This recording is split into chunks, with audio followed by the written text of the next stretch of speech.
हम नेक्स्ट देखेंगे कि जो फोर्स पर यूनिट एरिया है वो स्ट्रेस है।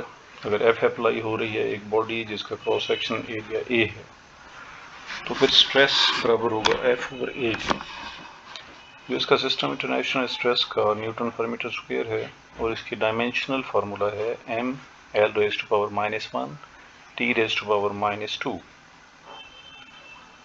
स्ट्रेस को क्लासिफाइड किया जा सकता है तीन टाइप्स में, लॉन्गिट्यूडनल या टेंसाइल स्ट्रेस, टेंजेंशियल या शीयरिंग स्ट्रेस, तीसरा हाइड्रोलिक स्ट्रेस। अब हम इनको ज़रा डिटेल से देखते हैं। तो एक एक्टिविटी करते हैं लॉन्गिट्यूडनल स्ट्रेस को देखने के लिए। एक सिलेंडर लेते हैं जो क्ले का बना हुआ है और इसको स्ट्रेच करते हैं। इसमें जो अप्लाइड फोर्स होगी वो 90 के एंगल पर है, अप्लाइड फोर्स एरिया के साथ। तो आप देखेंगे कि सिलेंडर की लेंथ बढ़ गई है। इस केस में restoring force per unit area जो कि स्ट्रेस है, इसको हम टेंसाइल स्ट्रेस बोलते हैं। अब हम एक और सिलेंडर लेते हैं क्ले का और उसे कंप्रेस करते हैं दोनों तरफ से। इस केस में जो लंबाई है सिलेंडर की वो डिक्रीज हो गई है। जो स्ट्रेस इस केस में है उसे हम कंप्रेसिव स्ट्रेस बोलते हैं। टेंसाइल स्ट्रेस और कंप्रेसिव स्ट्रेस दोनों को हम लॉन्गिट्यूडनल स्ट्रेस बोलते हैं। दोनों केसेस में लंबाई जो ऑब्जेक्ट की थी वो तब्दील हुई है और जो रेशो है change in length original length L के साथ, इसको हम लॉन्गिट्यूडनल स्ट्रेन बोलते हैं। अब अंडरस्टैंड करते हैं ये शेयरिंग स्ट्रेस क्या होता है या टेंजेंशियल स्ट्रेस क्या होता है, एक छोटी एक्टिविटी करके। एक दफ़ा फिर एक क्ले सिलेंडर लें और उस पर फोर्सेस अप्लाई करें अपने हाथों से अपोजिट साइड्स पे।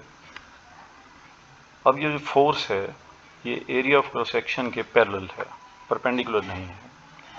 अब आप ऑब्जर्व करेंगे कि रिलेटिव डिस्प्लेसमेंट है बिटवीन दो फेसेस के दरमियान। जो स्ट्रेस इस केस में डेवलप हुआ उसे हम टेंजेंशियल या शेयरिंग स्ट्रेस बोलेंगे। जो रेशो है रिलेटिव डिस्प्लेसमेंट डेल्टा एक्स और लेंथ ऑफ द सिलेंडर के साथ, इसको हम शेयरिंग स्ट्रेन बोलते हैं।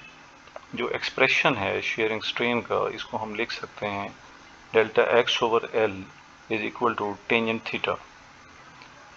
Theta is the angular displacement of the cylinder from the original vertical position of the cylinder.